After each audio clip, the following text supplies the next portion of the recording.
পেশাব পায়খানার প্রয়োজন হলে সেটাই আগে পূরণ করা উচিত।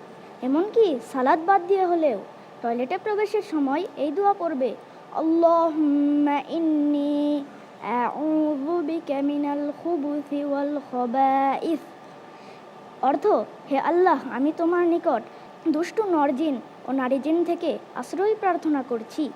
টয়লেটে প্রবেশের সময় আমরা প্রথমে বাম পা দিয়ে প্রবেশ করব, বের হওয়ার সময় ডান পা দিয়ে বের হব। সব সময় বসে মলমূত্র ত্যাগ করব, কখনোই দাঁড়িয়ে পেশাব করব না। আমরা বাম হাত দিয়ে লজ্জাস্থান পরিষ্কার করব। মলমূত্র ত্যাগের পর ভালো মাটি, সাবান বা হ্যান্ডওয়াশ দিয়ে হাত ধুয়ে ফেলবো। টয়লেট থেকে বের হওয়ার সময় আমরা বলবো গুফরানাকা, অর্থ, হে আল্লাহ, তুমি আমাকে ক্ষমা করো। কখনোই কিবলামুখী হয়ে এবং কিবলাকে পিছনে করে তথা আমাদের দেশ থেকে পশ্চিম ও পূর্বমুখী হয়ে পেশাব পায়খানা করা ঠিক নয়। মাশাআল্লাহ, আল্লাহু আকবার।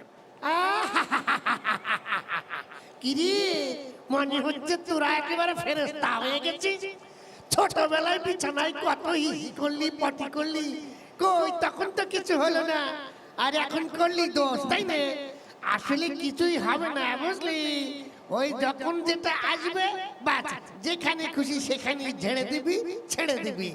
ওই যে দেখিস না রাস্তার ধারে কতজনে টিস্যু ছাড়াই হিসু করে দেয়, তেমনি তোরাও করে দিবি। হ্যাঁ, আর বলিস না, ওই যে শোন, ওই যে গাছের নিচে, পুকুর পাড়ে, নদীতে হিসি করার মজাই আলাদা, কেউ দেখতে পায় না।